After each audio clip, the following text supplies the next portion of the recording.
right. Michael, true pleasure to have you here. I will bring up very, very briefly these slides because we do this for every new hour.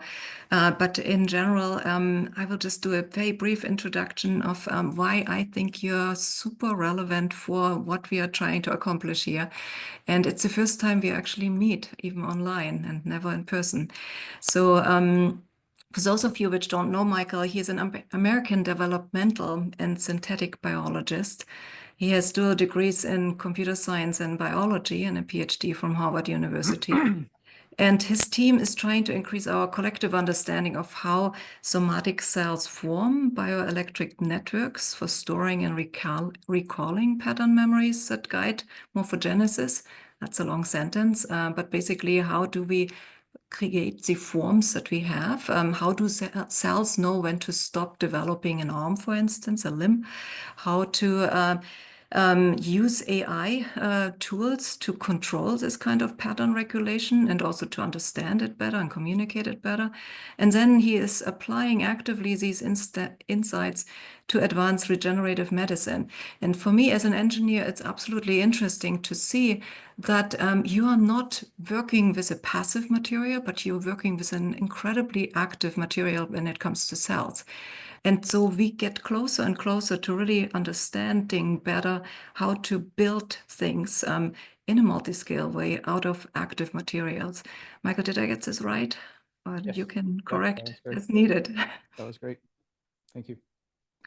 And I wonder in how far you have looked at the multiscaleness of the human body. Obviously, we come from the genes to proteins to cells to teams of cells doing the functions that we need to exist. And then, of course, interaction with the microbiome. And then summing it up to cells and our bodies. And we know through COVID that we can't just exist alone. At least most of us like actually company of others.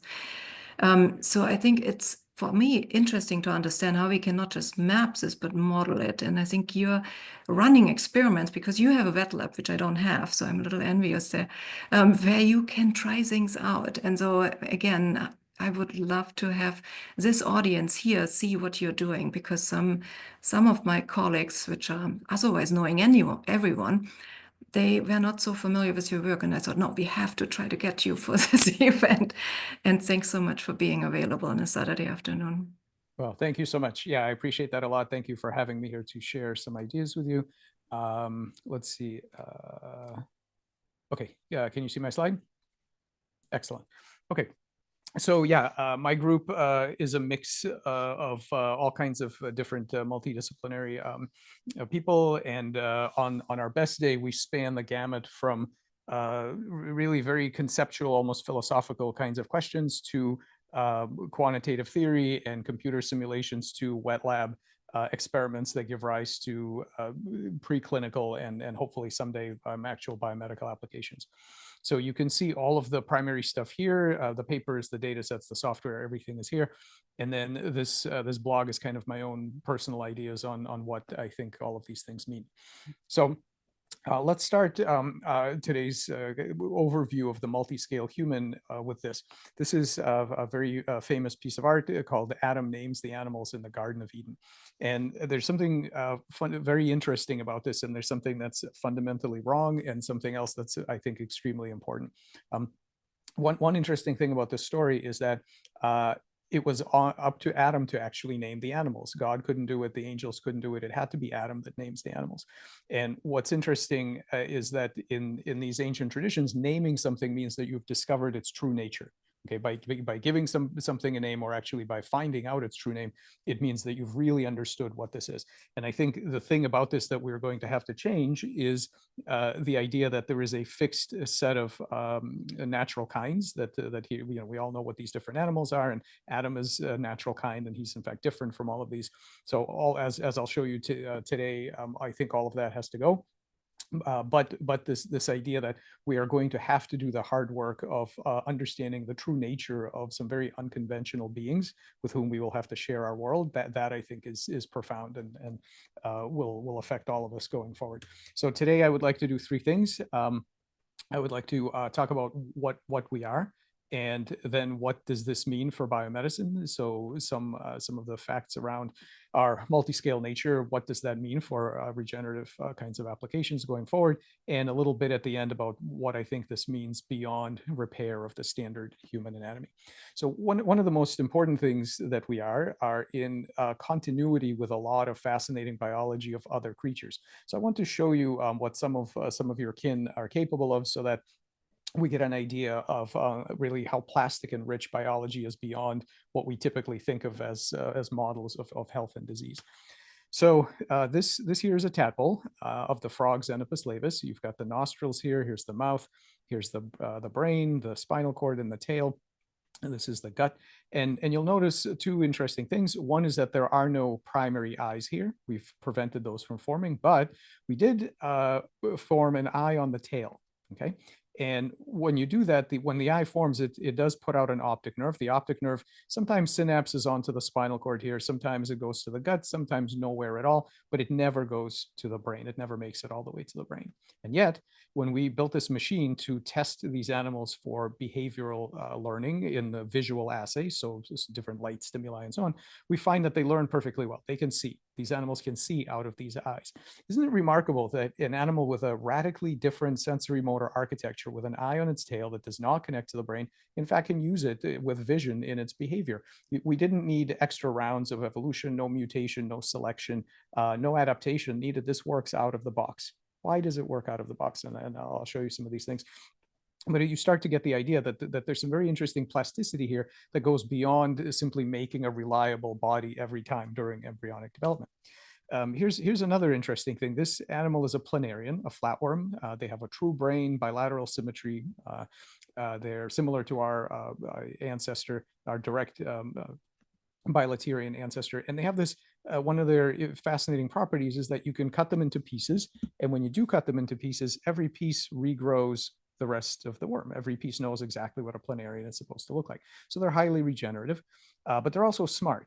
And you can train them, in this case, for place conditioning. You can feed them on these little bumpy surfaces, and they learn to look for food in this location. And then you can cut their head off, containing their brain. The tail has no behavior. It sits there doing nothing until it grows back a new brain. And when it does grow back a new brain, you find out that it still remembers where to find the food.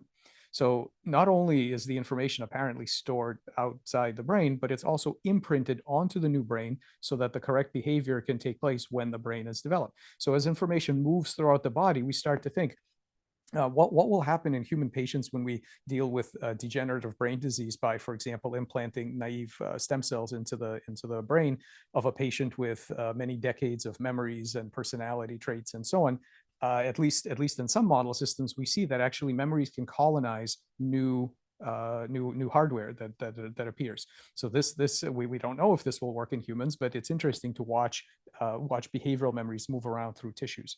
It gets even weirder, because some creatures like this undergo a metamorphosis where this soft-bodied being that crawls around in a two-dimensional world and it eats leaves has to basically tear up its brain, start from scratch, rebuild a new body and a new brain to become this three-dimensional world dweller that flies and drinks nectar.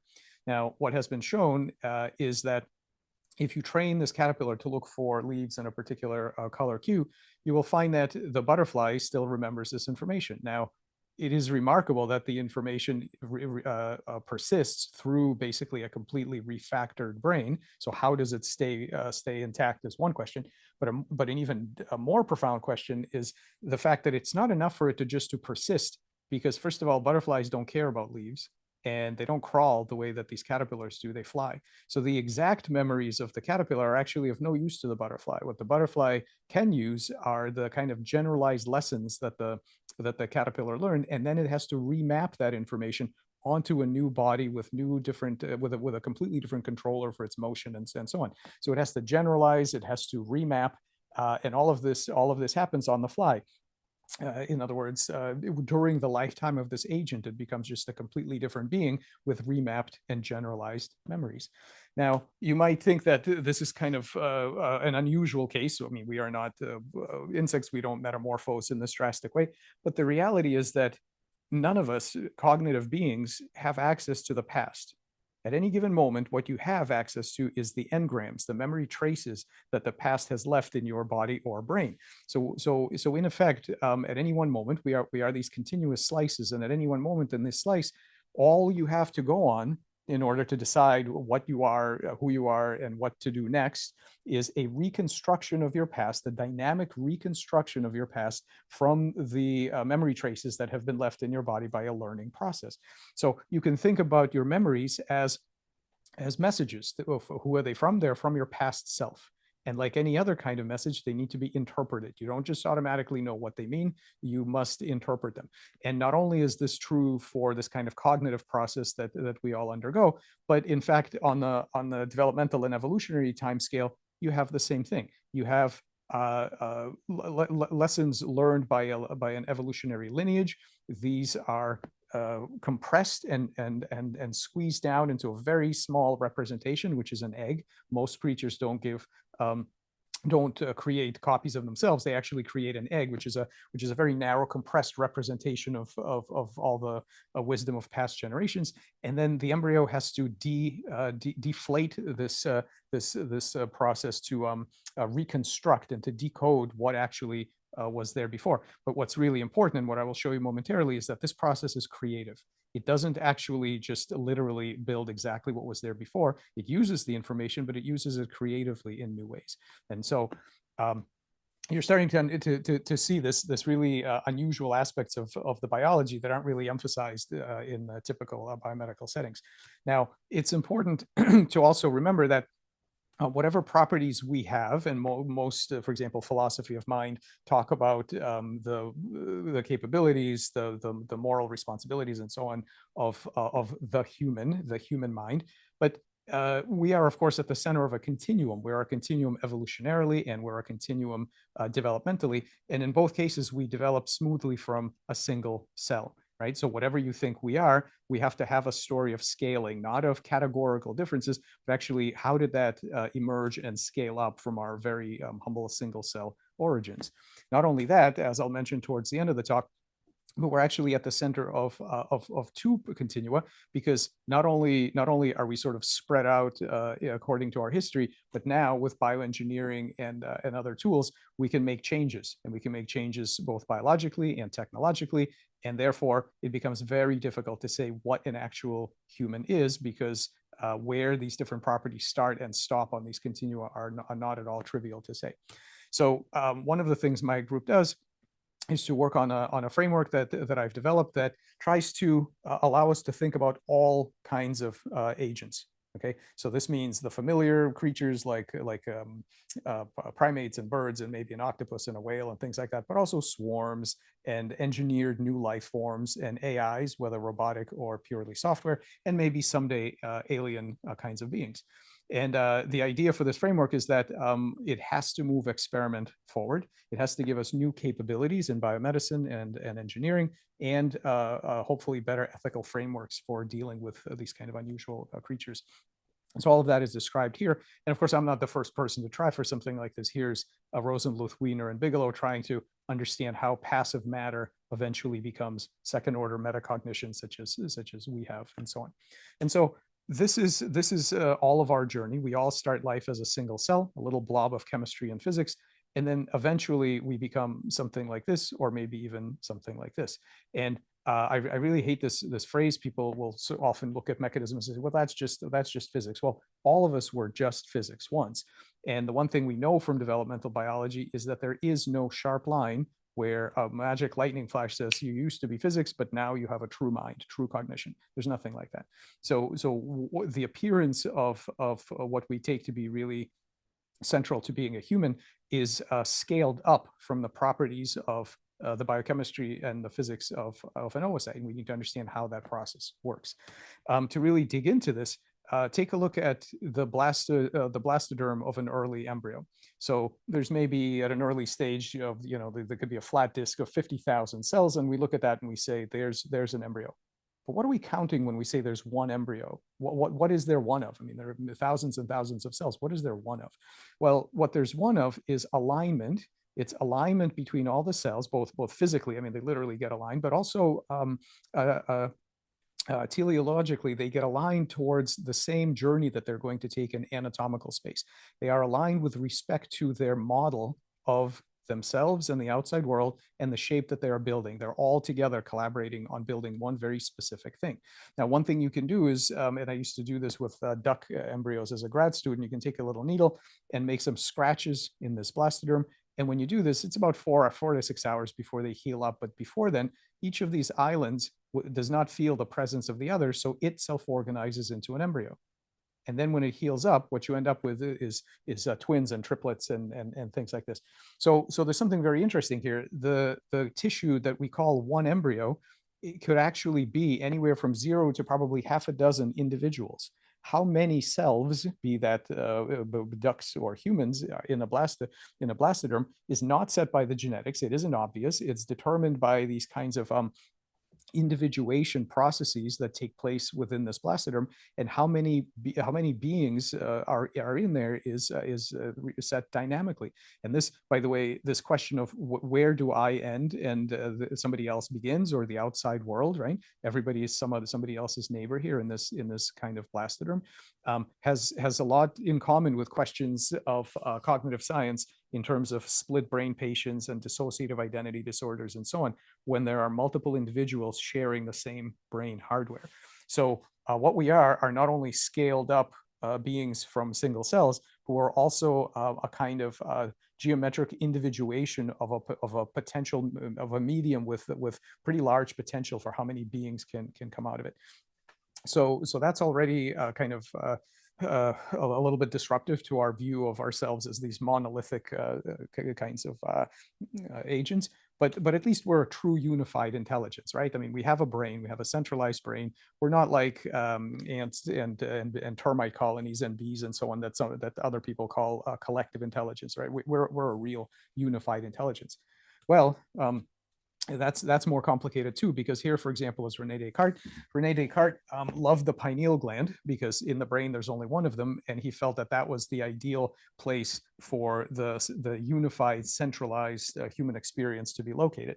But Descartes didn't have access to good microscopes. If he had a good microscopy, he would have looked inside the pineal gland and realized that there isn't actually one of anything. There's tons of cells inside the pineal gland. It's not a monolithic kind of construct. There's tons of cells, and inside each of those cells, there's all this stuff. And so there really isn't one of anything. We are all collective intelligences. We are all made of parts, even those of us with brains. This is the sort of thing we're made of. Now, this happens to be a free living organism called the lacrimaria, but this just shows you what cells are capable of. This is one cell. Okay, and here he is leading its life, hunting in its environment. There is no brain. There are no stem cells. This is just incredible competency at its little single cell kinds of tasks. And so what we as scientists and philosophers are stories of scaling. Where do large scale minds come from? How do they self-assemble from these components, which themselves are active and agential? We are built of an agential medium. We're not passive matter, not even just active matter, but actually an agential medium where all the components have their own goals and competencies. In fact, it goes even below the single cell level. So inside of that lacrimaria are a bunch of biochemical networks. And what we've shown is that if you model these networks, for example, gene regulatory networks or pathways, what you can find is that even the networks themselves, never mind the cells, the nucleus, the signaling factors, never mind any of that, just a few, literally a half dozen chemicals turning each other on and off are already sufficient for 6 different kinds of learning, including Pavlovian conditioning. The chemical networks inside your cells can learn. And this has massive implications. And here we're working on actually developing tools to train these pathways inside cells for drug conditioning and some other applications in regenerative medicine. So what we are then are a kind of self-assembling multi-scale competency architecture. Every level of organization from the molecular networks up is solving problems in their own space. And as humans, we're reasonably well primed to recognize intelligence in three-dimensional space. So medium-sized objects moving at medium speeds in 3D, so like dogs and crows and things like that. But we're actually very bad at noticing intelligent behavior in other spaces. For example, the space of all possible gene expression, so transcriptional space, physiological state space, and what we'll talk mostly about today is anatomical morphospace, the space of all possible shapes that you could acquire. Now, I think that if we had, for example, sense organs that looked inwards to, let's say, measure 10 different kinds of parameters of your blood physiology, if you could directly sense the physiological parameters in your bloodstream, I think you would have absolutely no trouble recognizing that your liver and your kidneys are intelligent symbionts that traverse physiological state space. They navigate it every day, dealing with all the things that happen, and they help keep you alive. But we're just not very good at noticing that. So this idea of this intelligent navigation of these spaces is what I'm going to describe next. And the reason I'm going to focus on it is because I think it has massive implications for biomedicine. Now, one of the things that evolution has used in our bodies is an electrical system that spans all of these scales. And just imagine if I told you that with the power of my mind alone, I can make ions move across cell membranes, and I can depolarize up to a third of my body just with the power of my mind alone. Now, you might think that I'm either lying, or maybe this is some sort of kind of a yoga or mind-body medicine. That's some sort of weird biofeedback thing. And the reality is, no, all of us can do this. It's called voluntary motion. When you wake up in the morning, and you have all sorts of very high level goals, so executive level kinds of cognitive goals, things about your career and things you're going to do during the day. In order for you to be able to get up and do those things, all of those high level cognitive goals have to be transduced into the motion of potassium and calcium and other ions across your cell membrane. Your high level mental content makes the ions dance in the membranes of your cells. And the reason that works is because of an electrical system that basically captures that cognitive activity and transduces it down to the smallest level of biochemistry. It's an amazing system, and that's what we're going to talk about.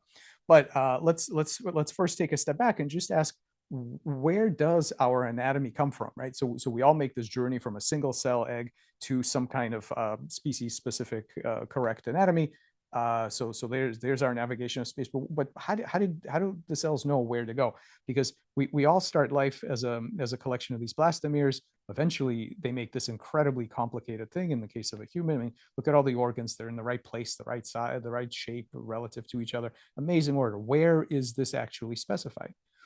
You might be tempted to say it's in the DNA, but of course we can read DNA now, and we know it's not any of this that's there. It's a specification of proteins, the tiny molecular hardware that every cell gets to have. The DNA doesn't directly say anything about shape, size, organs, or any of that. So we need to understand how that hardware makes decisions in order to form something like this. Same as this is the outcome of the physiology and the computations that the hardware does, and it's not, the outcome isn't in the DNA any more than the structure of the termite mound or the precise structure of the spider web is in the genome of these animals. It's the result of the activities of all of these active agents. So we want to understand, how did they know what to build? How did they know when to stop? If something is missing, how do we get them to repair, to edit it? And as engineers, we'd also like to ask, what else is possible? Could we get these cells to build something completely different? Or is this the only thing they know how to build? And so I visualize the end game of that whole field as the anatomical compiler. Just imagine someday you'd be able to sit in front of a system, and you'd be able to draw the plant, animal, biobot, organ, whatever you want, at the level of the anatomy, not in terms of any molecular properties, but at the exact anatomy that you actually want. And what this system would do is compile that description down to a set of stimuli that would have to be given to cells to get them to build exactly that. Why do we need it? Well, first of all, that if we had something like this, birth defects, traumatic injury, cancer and aging, degenerative disease, all of this would go away. Okay, all of these issues boil down to our inability to tell a bunch of cells what they should be building. Now, why don't we have something like this? Molecular biology and genetics have been going gangbusters for decades. Why don't we already have this? I mean, we don't have anything remotely like this. Why not? And I think that's because it's very important to understand what this is. This is not some kind of 3D printer. This is not about micromanaging molecular biology states or gene expression or scaffolds or anything like that. It's a communications device. It's supposed to translate your needs as an engineer or a worker in regenerative medicine into the goals of the cells so that they build it. Now, why don't we have something like this? Well, here's where we are today. This is where what programming looked like in the 1940s and 50s. In order to program this computer, she had to interact with the hardware, physically rewire the thing, right? And the reason that today, when you're on your laptop and you want to go from Photoshop to Microsoft PowerPoint, you don't get out your soldering iron and start soldering your laptop. Why? Because computer engineers have figured out that if your hardware is good enough, if you make reprogrammable hardware, then amazing things are possible by communicating with it with signals, not by rewiring the hardware, but taking advantage of its various computational competencies. And where biomedicine is today is basically at this stage. All the exciting advances, genomic editing, CRISPR, pathway rewiring, protein engineering, all of these things are about the hardware of life. And so we're very good at manipulating which cells and which molecules talk to which other cells and molecules. We're really a long way away from what we really want, which is control of large scale form and function. And that's because we've been assuming that what we're dealing with is merely a complex machine. And what it really is an agential material. So in order to think about how do we engineer with different kinds of materials, it's useful to think about an axis of persuadability. So the point of this axis is that different systems go at different places upon this continuum. And the idea is that depending on where you are, you are amenable to different sets of tools. So down here, it's just rewiring. You're not going to convince it or reward it or punish it or anything like that. Then you have some cybernetic systems, which are kind of interesting. You can reset the set point, like in your thermostat, and you don't need to rewire the whole system. You just change the set point and it will keep the temperature. In fact, you don't even need to know how the rest of it works. You just need to know what the encoding is like. And then you have these systems, which are incredibly complex, but they hide all that complexity under an interface of learning. As long as you know what the reward and punishment currency is, you can train them, and they handle all the difficulty underneath of tweaking all the synaptic potentials and everything else. And then, of course, you have very, very complex agents that you can convince to do things with cogent reasons.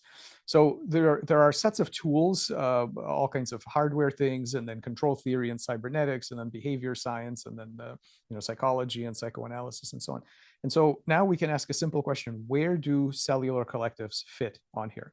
I will point out that you can't simply guess, and you can't have philosophical pre-commitments to saying that cells are chemical machines and they have to be here and maybe here.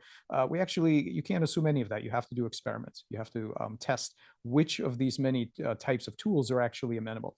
So what I'm going to do next is talk about the kind of cellular intelligence, specifically the ability to reach their goals by different means in novel circumstances that cell collectives are able to exhibit. So the first thing I will point out is that development is very reliable, so it happens correctly most of the time.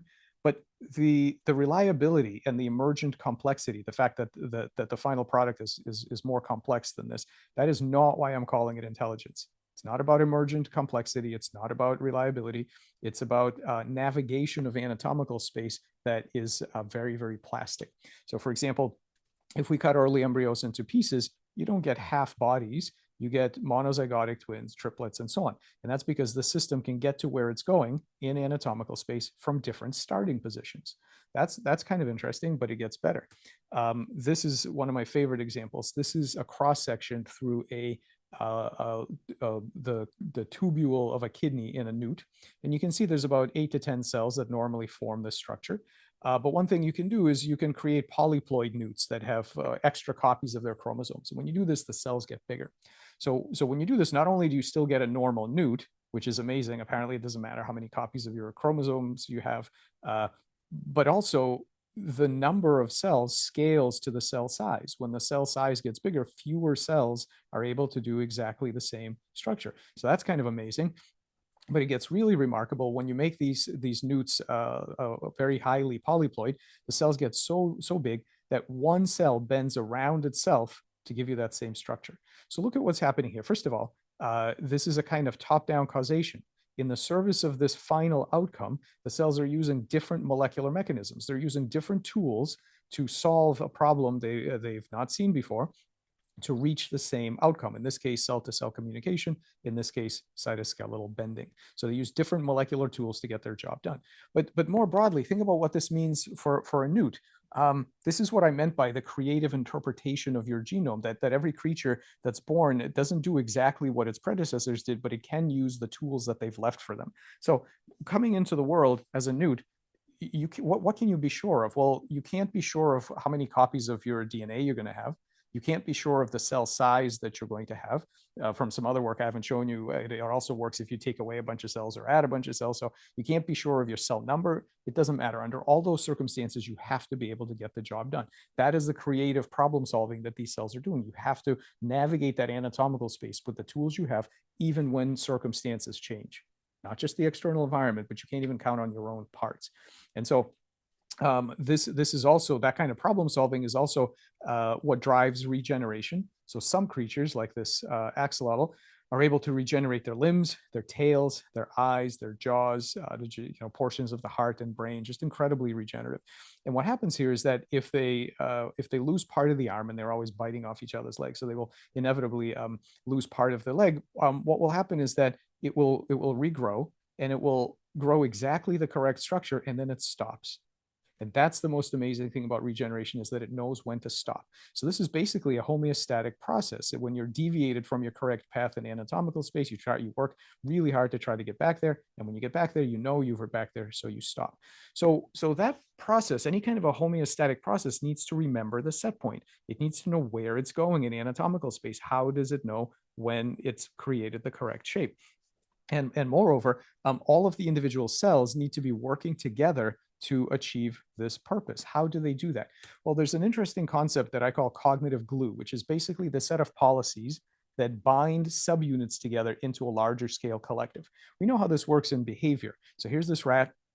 The rat has learned to associate pressing the lever, get a delicious reward.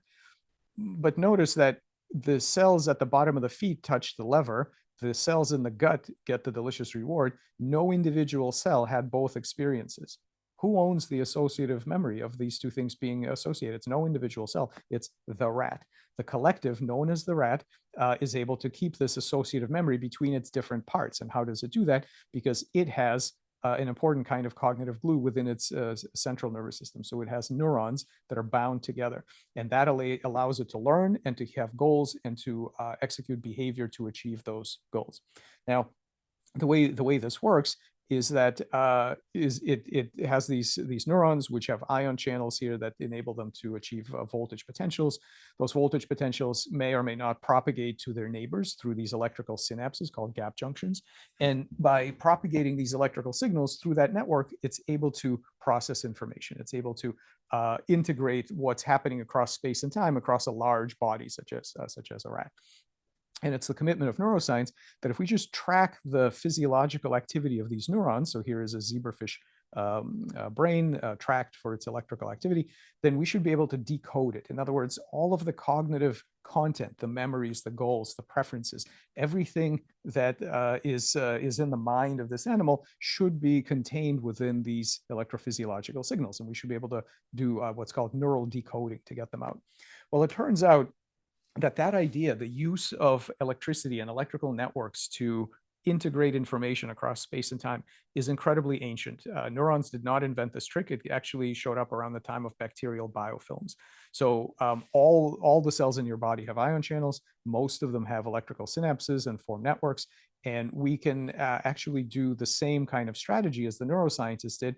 And one of my claims is that neuroscience actually isn't about neurons at all. It's about the use of information processing networks to integrate competent subunits into a greater collective, an emergent being with a mind, such as a rat or a frog or a human. And we can do exactly the same kind of strategy. In fact, we can port all of the tools from neuroscience. The tools do not distinguish, okay, that all of the tools of neuroscience can be used outside the nervous system. So now we can ask, we know what the brain thinks about. Brains think about moving you through three-dimensional space, and then later maybe through linguistic space and things like that.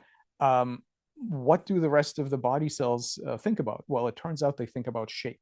From the very earliest moment of fertilization, the cells make networks that think about shape. In order to discover this, we had to develop some tools. First, we developed voltage-sensitive fluorescent dye methods that allow us to read all the electrical activities. So here's an early frog embryo where the cells are sorting out who's going to be left, right, front, back, and so on. And then here are some cells in culture. But now we have the ability to read these electrical states without having to poke cells with electrodes. We can get a map of the whole tissue. We do a lot of computer simulations, starting with the molecular networks that transcribe the different channels, and then tissue level kinds of bioelectrics, and then eventually symbolic kinds of things where we try to understand pattern completion and so on, memory properties of these circuits and so on. Let me show you what some of these fields actually look like, these patterns. This is a voltage dye time lapse of an early frog embryo putting its face together. Now, instead of the colors, this is grayscale, but it's the same idea. The brightness indicates the voltage level. So what you'll see, there's a lot going on, but here's one frame from that video. And what you're seeing here is that prior to the appearance of the organs and prior to the gene transcription that is necessary to make these organs, you already see, we call this the electric face. You already see, here's where the animal's right eye is going to be. Here's where the mouth is going to be. The placodes are out here. The tissue already has a pre-pattern that is going to become the anatomy. Okay, and as I'll show you in a minute, this pre-pattern is essential to forming the face correctly. So we can now read out the plans that this collective intelligence of the body has for making the different organs. And again, the reason I'm calling it a collective intelligence is because we are using the tools of neuroscience to understand how collectives exhibit problem-solving behavior in anatomical space. Instead of three-dimensional space, such as conventional behavior, we're looking at the cellular collective doing behaviors and solving problems in anatomical space, problems like injury, like having the wrong number of and the wrong size of cells, and so on. So this bioelectrics, we can read it. Actually, one thing that's interesting is that it doesn't just hold individual cells together into an embryo. This cognitive glue is actually multiscale, because here, if we poke this one embryo, these others find out about it, and the same thing happens here. When you poke this guy, within a few seconds, all of these find out about it. It's actually it works across scales to integrate active subunits into larger collectives. And in fact, we've done work showing that groups of embryos are better able to solve problems, for example, exposure to teratogens, than singleton embryos are. So there's a collective intelligence within the tissue, and there is one across multiple animals. Now, not only do we know how to read these patterns, the more important thing is to be able to rewrite them, okay? Because that's the only way we know that the patterns are actually functionally important. So we don't use any applied fields. There are no electrodes, waves, frequencies, radiations, no magnets, nothing like that. What we do is use the tools of neuroscience to control the bioelectric interface that cells are normally using to hack each other, which means we open and close their ion channels on the cell surface, and we open and close these gap junctions to control the topography. And we can do this with drugs, we can do this with optogenetics, all the typical kinds of tools. And so now it's time for me to show you what happens when we do this, right? What actually happens when we rewrite the electric pattern memories of the body. So I only have time to show you a couple of examples, but here are a few of my favorites. So you saw that little eye spot in the electric face picture that I showed you. And so one question that you might ask is, if we introduce that voltage pattern somewhere else in the body, what's going to happen? And so you can do that. We can take some ion channel RNA encoding specific kinds of potassium channels. We inject it into cells that are going to become, in this case, gut. And what you see is that actually those cells are perfectly happy to build an eye. And so in this frog embryo, there's the gut, there's the eye. If you section this eye, you've got lens, retina, optic nerve, all the typical things. And so here we learn a few things. First of all, we learn that the bioelectric pattern is instructive. It actually called up an entire organ. Second, we find out that it's extremely modular. We didn't have to tell it how to build an eye. Frankly, we don't know how to build an eye. There's so many different cell types, so many genes that have to come on and off. We have no idea how to control any of that. What we did find is a high-level subroutine call that says to the tissue, build an eye here. and they take care of all the rest. All the molecular steps are taken care of. The other thing we found out is that actually in the developmental biology textbook, it says that only the cells up here are competent to become eye. And that's true when you prod them with the master eye gene called PAX6. If you do that with PAX6, yes, that's true. Only these cells up here will obey and make an eye. But in fact, if you use a better prompt, such as this bioelectric state, turns out that all the regions of the body are capable of doing it. So when we talk about competency and a lack of it, we have to understand, is that the competency of the material, or is it the competency of us as the engineers who don't understand yet how to communicate our goals to it? And we also found out that actually, if you only inject a few cells here, actually the system knows that there's not enough of them to make an eye. So these cells recruit their neighbors. So all this other stuff up here was never touched by us. It's a kind of a secondary instruction, just the way that ants and termites recruit each other to help them do certain tasks. So all of these are competencies of the material. We did not have to teach them to do that. They already do it. So we've used this kind of thing for a regenerative medicine program having to do with limb repair. So frogs, unlike salamanders, do not regenerate their legs. If they lose a limb, 45 days later, there's nothing. What we did was work out a cocktail of ion channel modifying compounds that immediately trigger this kind of MSX1 positive blastema. Within 45 days, you've got some toes, you've got a toenail, and eventually a very nice leg that is touch sensitive and motile.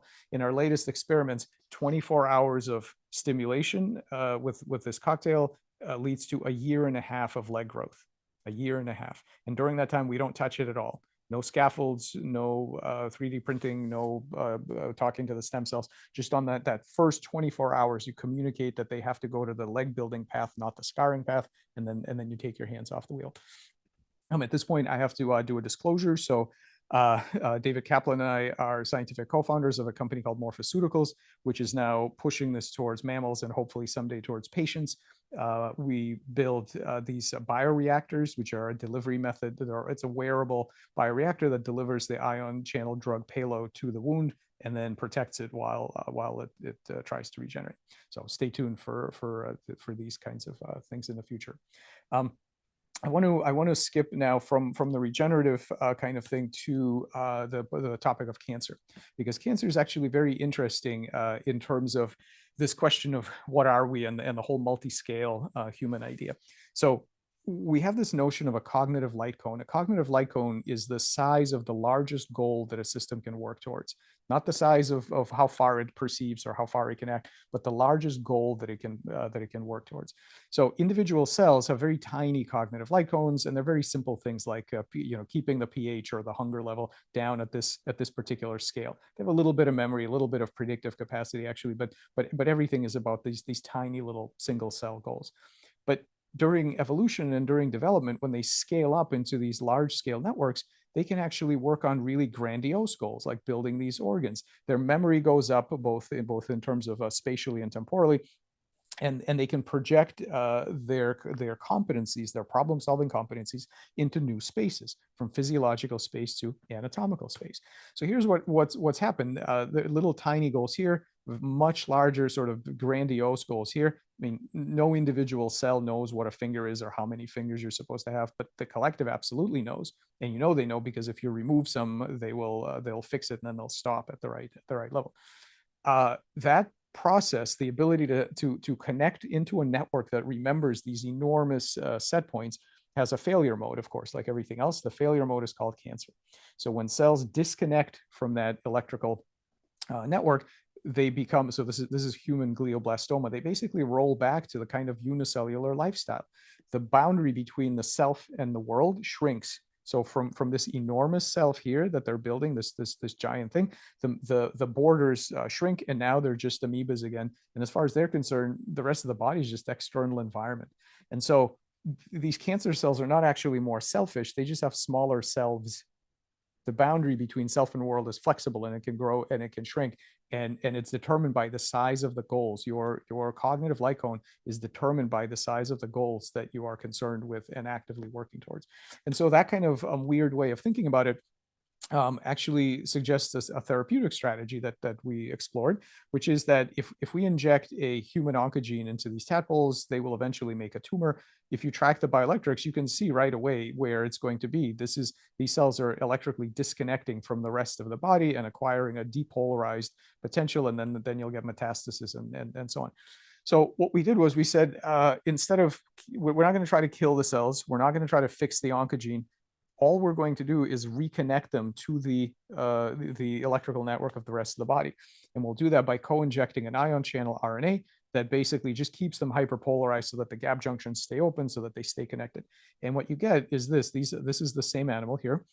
The oncoprotein is labeled in red, and you can see it's all over the place. It's still here. The cells are not dead. The oncoprotein isn't gone, but there's no tumor. And there's no tumor because it isn't the genetics that drives the outcome. The genetics sets the hardware. The hardware can do many different things. And one of the things that it can do is continue working on this large scale goal of making nice skin, nice muscle, and all of that. So what we're seeing here is that this question of the multi-scale kind of architecture that we have, and the ability of each of these levels to determine where the boundary of its concern is a really critical thing to understand and manipulate for biomedicine. And we're now moving from these frog models into human or cancer spheroids and so on. Okay, and so the last thing I'll show you, and then I'll stop here, is that so far we've looked at the ability of multiscale cellular systems to reach goals, to do so in surprising circumstances, meaning to solve problems, and to use bioelectrical networks to achieve those goals. One more remaining question: where do these goals come from? And again, we're tempted to say, well, probably evolution. In other words, over the years of the lineage, the specific tractors and all those problem spaces have been fixed by the environment and selection and so on. So I want to show you examples where that kind of thinking breaks down. So I'm going to ask you to think about what this is. So you look at this and you might say, well, it kind of looks like something we got out of a pond somewhere. It looks like a primitive organism. If you wanted to guess the genome, you would probably guess that it's similar to some kind of primitive cellular creature that lives in these aqueous environments. And you wouldn't really know its goals and competencies. But what I can tell you is that if you were to sequence this, what you would get is 100% Homo sapiens DNA. These are human cells. This is made of adult tracheal epithelial cells. If I told you that we were using a human genome, you would not know that it's capable of building this weird autonomously moving biobot. This is not like any phase of human development.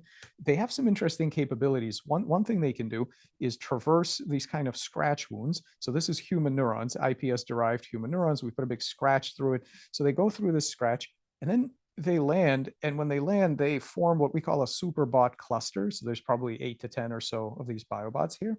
And what they do when they form this is they start knitting the two sides of the wound together. If you lift them up 4 days later, you see that what they were doing down here is connecting the two sides of the neuronal scratch. Now, who would have thought that your tracheal epithelial cells that sit quietly in your airway for a long time, when taken out of the body, no new genetic circuits, there's nothing changed about the genome here, no scaffolds, no weird molecular biology, just letting the system reboot its multicellularity into another form gives rise to an autonomous little proto-organism that it actually has a number of amazing properties, but one of them is that it likes to heal neural wounds. So what you can think about is something we call an agential intervention. Someday, you will be able to donate some cells from your own body. Those cells will be made into these anthrobots, put back into your body to be able to heal wounds, interact with other tissues, drop off pro-regenerative molecules, do something to the microbiome, look for cancer cells, all these different things. Because these things already have their own autonomous activity. They already know what inflammation is. They already, and they come from your own body, by the way, so you don't need immunosuppression.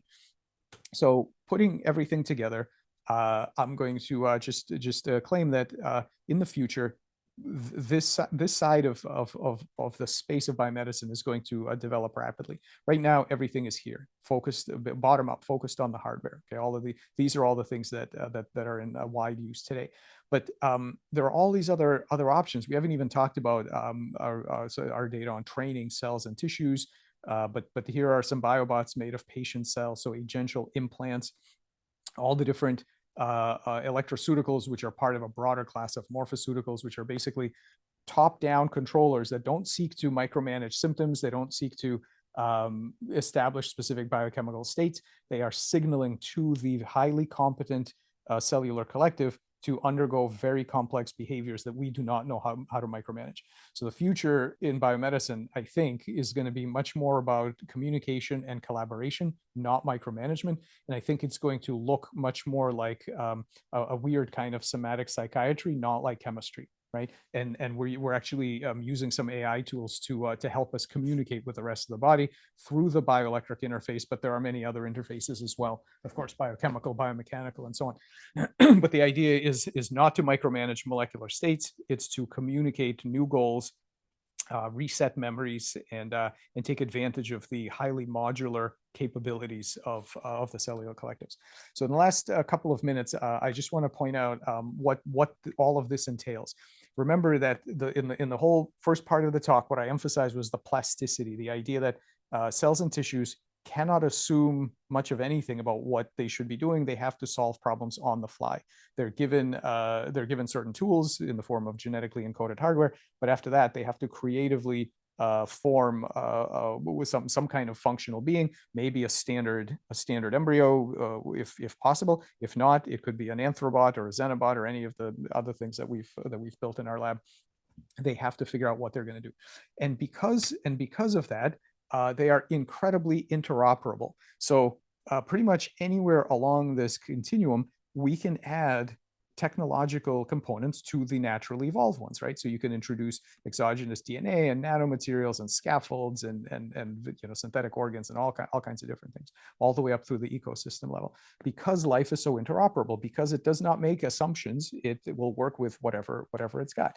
And that means that almost any combination of evolved material, engineered material, and software is some kind of possible agent. So there are cyborgs and hybrids and various different kinds of chimeras and hybrids and so on. Some of this already exists. We already have humans walking around with artificial organs and chips in their brain and so on. This will only expand, and the space of other beings is going to be enormous. When Darwin said endless forms most beautiful, he was very impressed with the diversity of life on Earth. All of that is a tiny little corner of this enormous option space of new bodies and minds.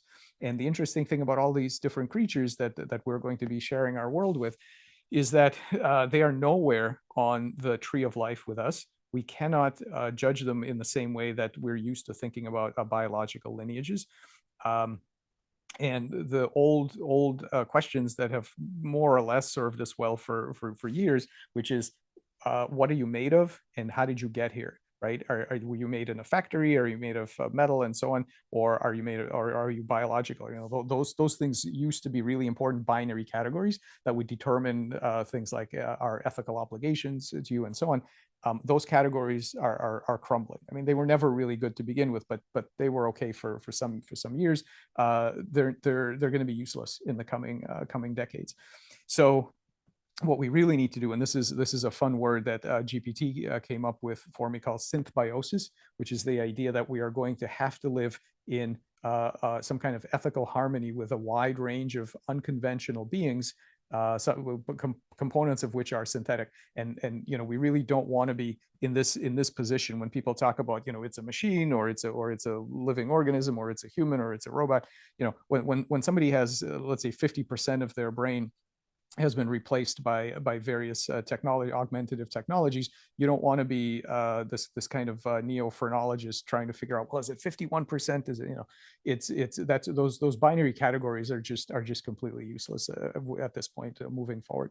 So we are really going to have to develop some new frameworks, and I think the new Garden of Eden picture is going to look a lot more like something like this, where we're going to have to ask, what really is, what really are we? We are not our genes. We are not our standard organs. We're not our standard morphology. We are not our commitment to a life cycle where you get astigmatism and lower back pain and loss of cognitive abilities in your 90s and 70s and 80s and so on. We're not committed to any of that. I don't think that's what a human is. I think we have to start thinking about what makes us truly unique. And I actually think it's the size of our cognitive light cone and the ability to exert compassion, wisdom and compassion in a particular radius across beings, in our environment. And I think that's what makes us humans. It's not any of the really contingent biology that was the result of cosmic rays hitting our material over millennia. So I'll stop here and just summarize. I made the claim that intelligence is basically everywhere, that we really need to learn to rise above our evolutionary firmware and learn to recognize it in very unfamiliar guises. The model system of cellular collective solving problems in the anatomical space is kind of a good way to start thinking about really unconventional intelligences. And we're going to have to get much better at this, both for biomedicine and for the ethical flourishing of humanity and other beings. Basically, I try to point out that we are fundamentally a process. We are not an object. We are a self-constructing story, continuously being told by a collective intelligence of multi-scale components. And really transformative regenerative medicine of birth defects, of cancer, of injury awaits us to develop tools for communicating and collaborating with this somatic intelligence. And the future is not going to be about crusty old categories of machines and so on. It's about a continuum of agency, about understanding how mind scales from its very lowest kinds of forms up to whatever it's capable of, and likely AI tools as universal translators to talk to these and communicate with these diverse intelligences. So anybody who's interested can look up all the different, these are kind of more popular things that I've written more recently.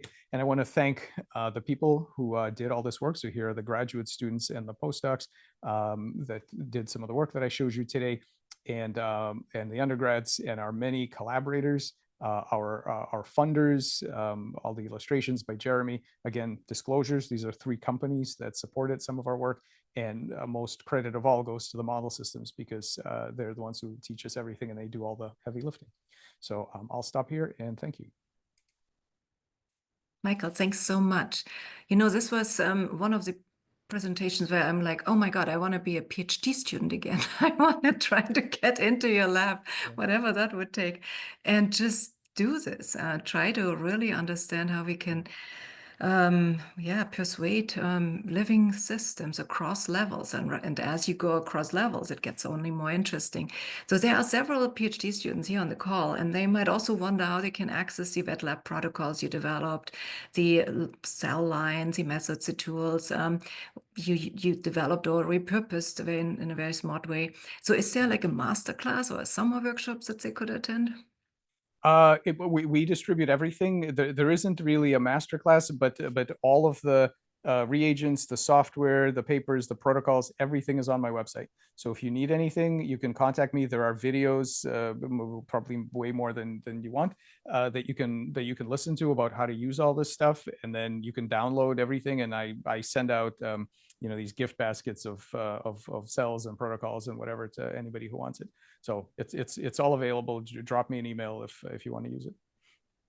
Super. And I think there are a number of wet lab biologists now coming onto the call, because the next session is talking about cells and vasculature. And so they have all heard that, and they might actually send you an email. For the anatomical compiler idea, so I'm an electrical engineer, so I'm very, very interested in how would we get this to work. And I wonder what system you would try first. Yeah. So we're in the process of building it. One of the things that you really need for this is to crack the bioelectric code. We have to understand the communication API between the the engineer and the system. And so we have the beginnings of it. We obviously don't have the whole thing, but we have the beginnings of it. And in fact, there's an early version up online that's linked to in our if off my website that you can start playing with this. But basically, what we start with are systems that are optically accessible, because in those systems we can actually do the readouts of the bioelectrics, of the calcium signaling, of the other reporters. It's much easier when you can see what you're doing, which is why we started with the transparent systems like Xenopus and organoids and these these biobots. But I really see the Anthrobots and also the Xenobot platform, which I didn't even talk about today, as the first tractable subject matter for the compiler, because we're going to want to be able to say, okay, I want a biobot that's shaped like this with this property. I wanted to learn and I wanted to do this and that. And we actually, Josh Bongard and I and Doug Blackiston are actually building some robotics that are going to raise the throughput of the discovery cycle here, so that we can do this faster and faster. So yeah, that's where we start. Absolutely fascinating. I'm just going to listen into your future presentations of where you're taking that all. And thanks so much for being here today. Feel free to stay on or go back to your to do even more interesting work. And yeah, thank you again, Michael. Good to see you. Thank you very much. Thank you. Bye. Bye.